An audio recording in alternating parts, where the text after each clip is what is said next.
சென்னையில் கிறிஸ்தவ நாடார் குடும்பத்தில் பிறந்தவர் தான் ஹாரிஸ் ஜெயராஜ். இவரோட அப்பா SM ஜெயராஜ் திரைப்படத்துறையில கிட்டார் வாசிப்பாளராக இருந்தாரு. அதுக்கப்புறம் இசையமைப்பாளராக உயர்ந்தாரு. மலையாள இசையமைப்பாளர் சியாமிடம் துணைவராக பணியாற்றிய அவர் தன்னோட மகன் ஹாரிஸ் ஜெயராஜை பெரிய பாடகராக்கணும்னு கனவு கண்டாரு.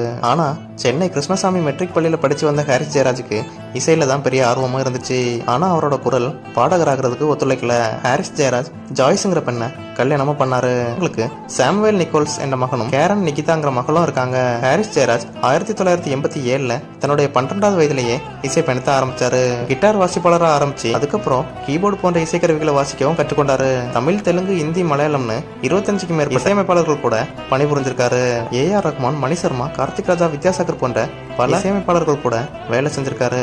இசையமைப்பாளரா 2001 அறிமுகமான ஹாரிஸ் ஜெயராஜ் தன்னோட முதல் படமான மின்னலை படம் மூலமாவே தடம் பதிச்சிட்டாரு. 2009 தமிழக அரசோட கலைமாமணி விருதையும் வாங்கினாரு.